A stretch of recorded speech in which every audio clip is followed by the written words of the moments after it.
So magandang araw sa inyong lahat. Ang i-discuss ko ngayon is all about hyperventilation. So what is hyperventilation?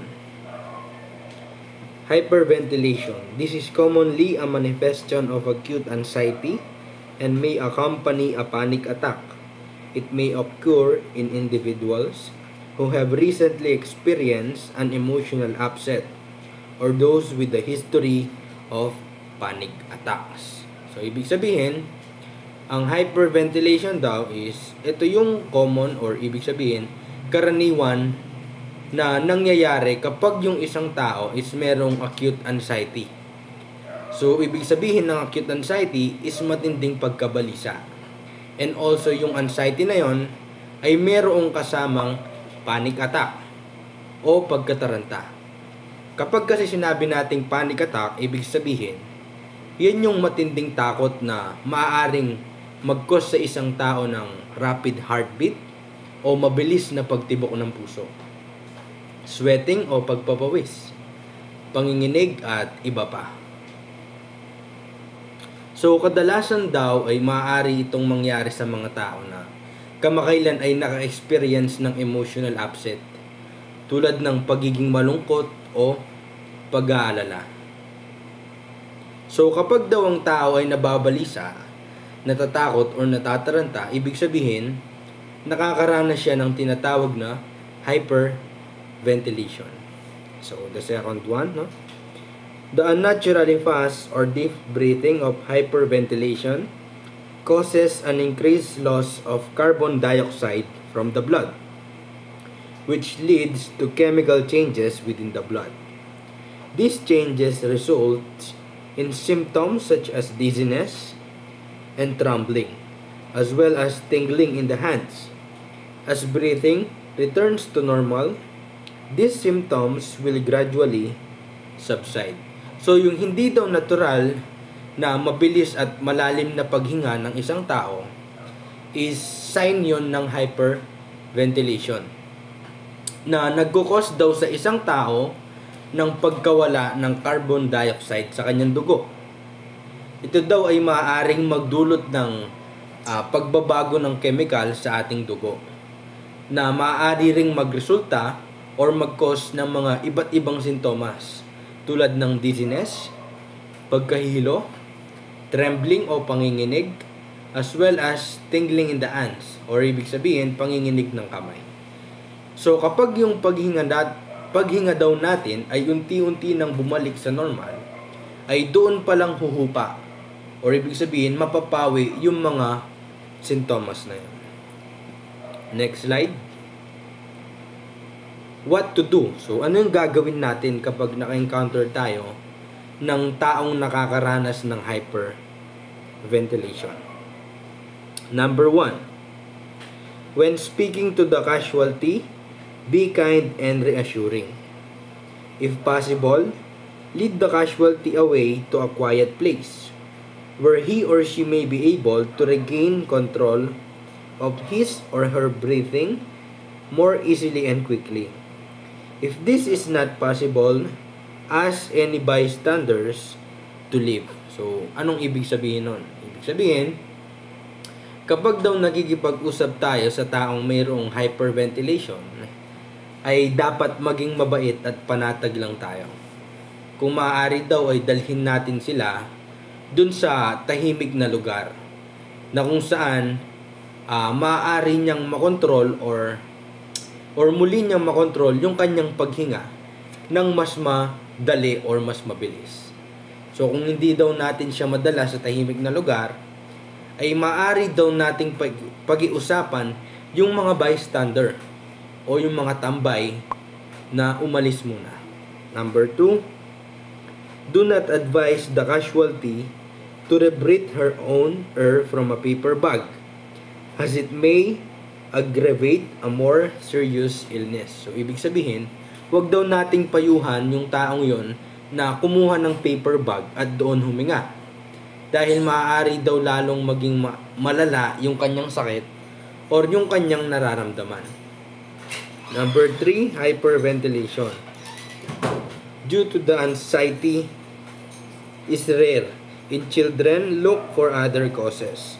So, ibig sabihin, ang hyperventilation daw ay dulot ng matinding pagkabalisa.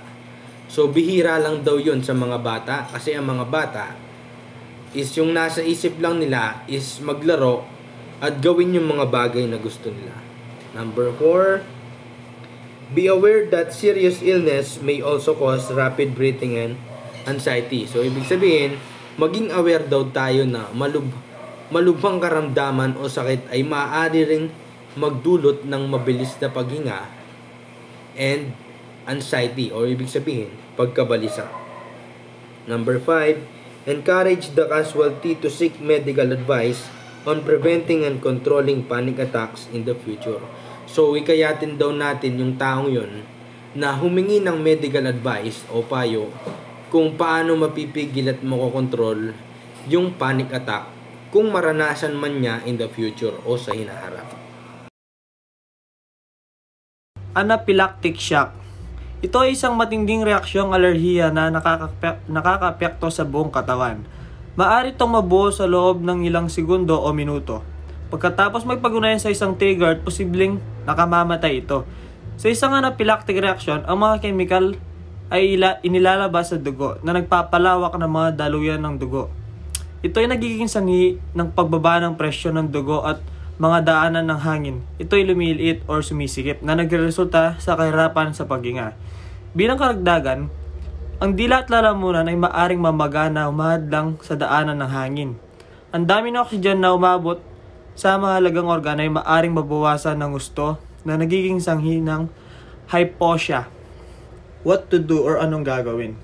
Tumawag sa EMS para sa tulong. Sabihin sa kontrol ng ambulansya na pinaghihinalaan mo ang anaphylaxis. Pangalawa, kung ang biktima ay may auto-injector ng adrenaline, tulungan siyang gamitin ito. Kung hindi niya kayang pangasiwaan ito at ikaw ay sinanay, ibigay ito sa kanya. Hilahin ang auto-injector gamit ang safety cap at habang hawak ang iyong kamao, itulak ng maigpit ang dulo sa hita ng biktima hanggang sa mag-click ito. Ilalabas ang gamot. Maari itong mayatid sa pamamagitan ng pananamit. Maghintay ng 10 segundo, alisin ng auto-injector at pagkatapos ay i-massage ang lugar ng pag-iiniksyon sa loob ng 10 segundo. Good evening po, this is Mark Janmani po. And then, allergic reaction.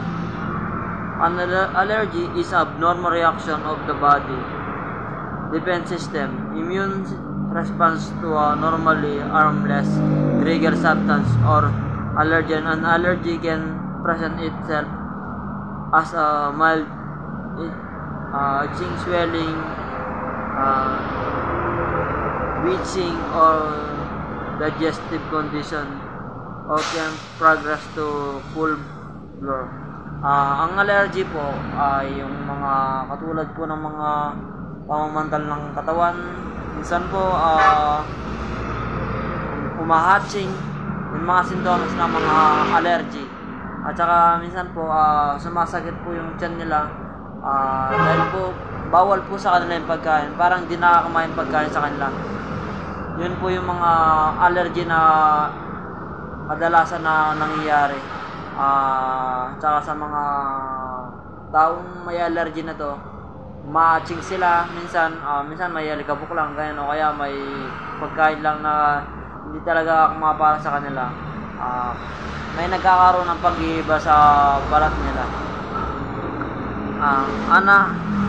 Anaphylaxis or anaphylactic shock, opposite which can occur within seconds or minutes, or exposure to an offending allergen. Common allergy trigger includes pollen, dust, shellfish, egg, wasp, and bee sting. Let us see certain medication skin change can be subtle, absent, or viable in some cases. Katulad nga po na sinabi ko sa inyo, hindi lang po sa mga pamamantal ganun na minsan may pangangatin na rin, nangangati sila, tsaka yung may butlig-butlig na tumutubo sa kanilang katawan. Yun yung sintomas ng mga allergy na kadalasan na nangyayari sa mga tao o nalaranasan nila. Good evening everyone, my name is Emilis Di Gramonte at ito po ang aking report, what to do. Number 1, assess the causality and signs and symptoms. Ask if she has any allergy. Pagmasdan, mabuti kung nakakaranas siya ng sintomas at tanungin kung mayroon siyang alam na allergy. Number 2, remove the trigger if possible or move the causalities from the trigger. Alisin ang trigger kung maaari o ilipat sa biktima mula sa trigger. Number 3, treat any symptoms, allow the causality to take her own medication for a no allergy. Gamutin ang anumang sintomas nagbibigay daan sa nakakaranas nito na inuming ng sarili niyang gamot para sa kanyang allergy. Number 4, if you are at all concerned about the causality condition, seek medical advice.